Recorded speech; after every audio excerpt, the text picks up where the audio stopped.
जय श्री राम सभी दर्शकों को जय हिंद राम राम। दोस्तों आज शुरुआत करते हैं एक मोटिवेशनल व्लॉग के साथ जो कि बड़ा इंटरेस्टेड होने जा रहा है। कहते हैं कि धन खोया तो कुछ नहीं खोया, स्वास्थ्य खोया तो कुछ खोया, यदि चरित्र खोया तो सब कुछ खो दिया। देखो, चरित्र एक इंसान के पास एक ऐसी पूंजी है जो को हमेशा वो उसके साथ साथ चलती रहती है।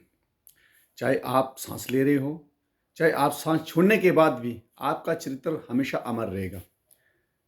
जिन लोगों ने अपनी जीवन केवल और केवल भक्ति और सच्चाई के ऊपर लगाया ना, आज उन लोगों का नाम हमेशा इतिहास के पन्नों में दर्ज है। आप देखते हो बड़े बड़े जो है संत महात्मा ऋषि मुनि जिन्होंने इस धरती के लिए अपना जो है सब कुछ निछावर कर दिया है। हम अगर बात करेंगे हमारे महामहिम राष्ट्रपति जी पूर्व जो है अब्दुल कलाम जी, अगर बहुत बड़े व्यक्ति थे जिन्होंने अपना जीवन केवल और केवल जो है देश के ऊपर निछावर किया, देश के लिए उन्होंने अपना निछावर किया। इस प्रकार से और बहुत सारे व्यक्ति हैं, पर मैं एक उदाहरण देना चाह रहा हूँ आपको कि आज भी लोग उन व्यक्तियों को याद करते हैं जिन्होंने अपना चरित्र जो अपना बनाया था। हमारे यशस्वी स्वर्गीय प्रधानमंत्री जी अटल बिहारी वाजपेयी थे। तो इस प्रकार से कई सारे व्यक्ति हैं। मैं थोड़ा बड़ा नाम इसलिए ले रहा हूँ क्योंकि ज़्यादा लोगों को पता चले कि हाँ जी ये क्या चीज़ है। तो इसके लिए बनाने के लिए हमारे को सबसे पहले क्या है कि ऐसा नहीं कि हम लोग इन चित्रों को नहीं बना सकते हैं। सबसे पहले हमारे को चित्र को बनाने के लिए कुछ जो है चंद जो है बिंदु हैं उनके ऊपर हमारे को ध्यान देना पड़ेगा। सबसे पहले क्या है कि हमें अपना चरित्र को सुधारने के लिए हमारे को दूसरे व्यक्ति को हमेशा जो एक चित्रवान व्यक्ति है, जो एक अच्छा व्यक्ति है, उसको अपना आइडियल बनाना पड़ेगा, उसको हमने आदर्श बनाना पड़ेगा। उनके इसके चाल चलन क्या है, कैसे वो बात करता है, किस प्रकार से वो समाज के साथ मिलकर चलता है, किस प्रकार से वो परिवार के साथ मिलकर चलता है, किस प्रकार से वो जो है महिलाओं का सम्मान करता है, किस प्रकार से वो बच्चों का सम्मान करता है, किस प्रकार से बुजुर्गों का सम्मान। उसी प्रकार से हमारे को एक ऐसे व्यक्ति की तलाश करनी चाहिए जो एक अच्छा इंसान हो और उसको अपना आइडियल बनाना चाहिए। फिर उसकी हमारे को क्या करना, आदतों के ऊपर ध्यान रखना चाहिए कि वो क्या करता है, कैसे करता है, किस प्रकार से बातचीत करता है। तो कोशिश करनी चाहिए हमारे को उसके जो वो बात करता है, जिस प्रकार से जो वो स्टाइल है उसका, या जिस प्रकार से सम्मान देता है महिलाओं को, नारियों को, बच्चों को या बुजुर्गों को सम्मान देता है, तो कोशिश करनी चाहिए आपको भी सम्मान देने की। या फिर वो भगवान की पूजा करता है या जिस भी मज़हब से ताल्लुक़ रखता है, वो सुबह शाम भगवान की पूजा करता है, तो आपको भी कोशिश करनी चाहिए। आप एक दिन की कोशिश करोगे, दूसरे दिन आप असफल हो जाओगे, पर ऐसा नहीं है। मेरा ये मानना है कि यदि हम किसी भी चीज़ का कोई भी लगातार आगे अभ्यास करते हैं तो वो हमारी क्या आदत में शामिल हो जाता है। जिस प्रकार से दोस्तों देखो क्या होता है कि हम लोग क्या करते हैं, कई बार सुबह कुछ लोग जो है पानी पीते हैं और कुछ लोग सुबह चाय पीते हैं। अब जब एक बार चाय पी, दो बार पी, तीन बार पी, इस प्रकार से वो जब पीते गए तो वो हैबिट में शामिल हो जाते। जब तक उनको चाय नहीं मिलेगी या पानी नहीं मिलेगा तो उनको मतलब दिन उनका ऐसे लगेगा कि बेकार दिन है। तो इसी प्रकार से एक हैबिट बन जाएगी, एक आदत बन जाएगी, जिस प्रकार से आप उस व्यक्ति का जो भी उसके अच्छे गुण है उसको अपनाने की कोशिश करोगे। उसके बाद आपको जो है फिर उसके बाद जो सबसे पहले आपको उसके बाद की कार्रवाई है कि आपको जब ये आपने काम शुरू कर दिया तो आपको खुद एक डिसिप्लिन डिसिप्लिन का मतलब है कि आप हर काम अपने समय के हिसाब से करोगे। या समय के ऊपर दिया हुआ जो काम है वो हमेशा संपूर्ण करना है।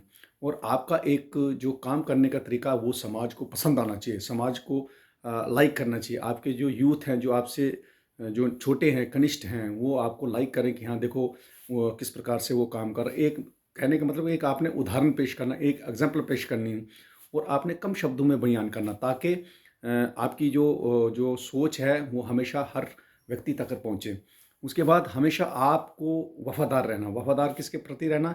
आप अपने परिवार के प्रति तो वफादार हो, साथ ही समाज के जो भी आपके बुजुर्ग हैं उनको विश्वास दिलाना कि जो आप बात बोलेंगे वो सत्य ही बोलेंगे, कभी झूठ नहीं बोलेंगे। आपकी जो समाज के बीच में जो महिलाएं हैं, जो माताएं हैं, बहनें हैं, हमेशा उनका सम्मान करना और जो भी बात बोलनी है वो सच्ची बोलनी है।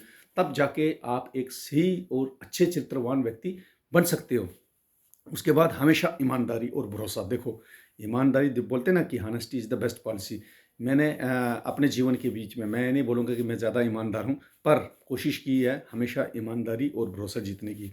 अगर आप अपने जीवन में एक सीधी सी बात है कि आप कोई भी काम ईमानदारी के साथ करते हो, कठिनाई ज़रूर आपको आएगी, लेकिन भगवान हमारे हमेशा आपके साथ हो और उस काम में बरकत होगी। और इससे ईमानदारी से क्या हम दूसरों का भरोसा जीत सकते हैं। उसके बाद आता है कि देखो फिजिकल फिटनेस तो स्वास्थ्य, अगर फिजिकल फिटनेस का उदाहरण मैं अगर दूंगा तो वो सेना के लिए कि चलो वो सुबह उठो, पीटी दौड़ो और भागो, शाम को गेम करो, वो तो ठीक है, वो अच्छी बात है। पर जो लोग सुबह योगा करते हैं वो भी करते हैं, ठीक है। पर फिजिकल फिटनेस का मतलब है कि आपका जो शरीर है, जो स्वास्थ्य है, हमेशा उसका खान पान का ध्यान रखें। शरीर के खान पान के ध्यान के साथ साथ अगर आप स्वस्थ हैं, फिट हैं, तो आप हर काम को आप दिमागी तौर से, मेंटली तौर से, फिजिकली तौर से उस काम को कर सकते हो। और तब जाके, और जब आपका स्वास्थ्य फिट है तब आपका खान पान भी अच्छा होगा, तब आपका पहनावा भी अच्छा होगा, आपकी फेस रीडिंग भी अच्छी होगी, मोरल हमेशा आपका हाई होगा। ये क्या है, चंद एक जो छोटे छोटे मैं बिंदु बता रहा हूँ, ये आपके जीवन में कहीं ना कहीं काम आ जाएंगे। तो आप जो है, मैं नहीं बोलता हूँ कि आप इनको उतारना, पर जहाँ तक मेरी समझ है, मैंने कुछ लोगों ने बोला कि साहब आप मोटिवेशनल वीडियोस डाला करो, तो मैंने आज सोचा कि चलो मैं आज इसी से रिलेटेड डालता हूँ। उसके बाद होता है, देखो सास मैंने सास का वीडियो में से पहले भी डाला हुआ था कि नैतिक सास होता है कि बिना परवाह किए भी जिस कार्य को आप करते हो, ठीक है, जिससे आपका सम्मान, जो कोई कुछ बोले उससे कोई मतलब नहीं है, पर उससे क्या है कि समाज में, परिवार में, संस्था में और आपके रिश्तेदारों में, हमेशा आपके दोस्तों में, आपके भाई बंधु में हमेशा आपका सम्मान बढ़ेगा यदि आप नैतिक सास रखते हो। लेकिन जितनी मैंने बातें पहले ऊपर बोली हैं उसके ऊपर आपको खरा उतरना पड़ेगा, तब जाके आपका साहस। देखो साहस की भी मैंने परिभाषा बोली थी कि साहस दो प्रकार का, शारीरिक और जो है नैतिक। पर शारीरिक के लिए मैंने आपको बताया कि कहीं भारी काम करना, जिस प्रकार से मैंने फिजिकल फिटनेस की बात की, ठीक है। उसके बाद निर्भरता का अर्थ होता है दोस्तों कि देखो आपको कोशिश करनी है कि इंडिपेंडेंट रहने की, दूसरे के ऊपर हमेशा निर्भर नहीं रहना, तब आप लीडर नहीं हो, आप एक अच्छे इंसान नहीं हो। आपको जब आत्मनिर्भरता का मतलब स्वाद चखेगा तो तब जाके आप दूसरे की हेल्प कर सकते हो। यदि आप दूसरे के ऊपर डिपेंड होगा, दूसरे के कंधे के ऊपर रख के बंदूक चला रहे हैं, तो फिर एक आप अच्छे लीडर मेरे हिसाब से नहीं हो। पर आप जब इंडिपेंडेंट कोई भी कार्य करते हैं ना, तो हमेशा सफलता आपके कदमों में होगी, ये निश्चित है। उसके बाद है जो भी आपको जो दाएं बाएं के जो भी आपके जैसे पड़ोस के बीच में, जिस मोहल्ले के बीच में रहते हैं, वहाँ आपने देखा होगा, जैसे मैं अभी सेवानिवृत्त होकर आया हूँ, तो काफ़ी सारे युवा लड़के हैं जो बेचारे अच्छे पढ़े लिखे हैं लेकिन बेकार हैं, ठीक है। तो उनको गाइडलाइन बहुत ज़रूरी है, उनको गाइडलाइन करना कि आप पढ़ाई के साथ साथ कोई टेक्निकल हैंड भी उनका होना चाहिए। वो टेक्निकल हैंड के साथ साथ कहीं वो अपने घर में माँ बाप के साथ, माता पिता के साथ, बड़े भाई के साथ कहीं ना कहीं उनको हाथ बटाने का चाहिए, ताकि क्या होता है कि उससे उनको ज्ञान मिलता है। और दूसरी बात है, उनको स्किल की भी जो है ना, स्किल भी डेवलप होता है, ठीक है। अगर एक मान लो किसी का पिता अगर शॉपकीपर करता है, तो वो बच्चा कुछ नहीं कर रहा है, वो केवल पढ़ाई कर रहा है। अगर वो सुबह आधा घंटा, 1 घंटा, या शाम को आधा घंटा एक, तो उसको क्या है कि जो नेट मार्केटिंग का भी पता लग जाएगा, फिर वो आने वाले टाइम के बीच में वो नेट मार्केटिंग में भी अच्छा पैसा कमा सकता है। तो ये सबसे ज़्यादा ज़रूरी है एक व्यक्ति के लिए, ठीक है। उसके बाद बोलते हैं कि मतलब उसको ज्ञान तो देखो भैया, अगर आपके में ज्ञान है, आप कुशल हो, आप हमेशा साहसी हो, तो तब जाके जो दूसरे भी आपको सुनना पसंद करेंगे, ठीक है। उसके बाद बोलते हैं कि हमेशा देखो, किसी भी कार्य का करने के लिए ना भाई पहल तो करनी पड़ती, सीधी सी बात से। इनिशिएटिव का मतलब होता है कि भाई हमें बिना किसी को बताए, कई बार क्या होता है कि हमारे माता पिता या भाई बंधु या कई बार हमें क्या ये बोलते हैं कि ये काम करना है यार, ठीक है। जब हमारे को दिखाई दे रहा, पर हम इंतज़ार करते हैं कि कहीं हमारा बड़ा भाई बोलेगा, हमारे माता पिता बोलेंगे, या हमारी घरवाली बोलेगी, ठीक है यार जाके हमने देखा फ्रिज खोल के, मैं एक छोटी सी उदाहरण दे रहा हूँ, फ्रिज खोल के देखा कि जो वहाँ पे सब्जी नहीं है आज शाम के लिए, लेकिन फिर भी हम क्या करते हैं, इंतज़ार करते हैं कि कब हमारी बीवी बोलेगी कि जाके सब्जी लेके आओ। तो ये बहुत मज़े की बात है, सब्जी लेके आओ तब जाके हम सब्जी लाएँ, फिर हम पूछेंगे भी, हाँ भाई क्या क्या लाना है, ठीक है। वो बोलेंगे गोभी लाओ, ये लाओ, टमाटर लाओ, फलानी चीज़ लाओ, ठीक है नहीं। पर मैं ये मानता हूँ कि वो इनिशिएटिव नहीं है, वो आपने आदेश दिए और जाके लेके आए, या किसी भी क्षेत्र में, किसी भी समाज में, किसी भी कार्य में हो आप।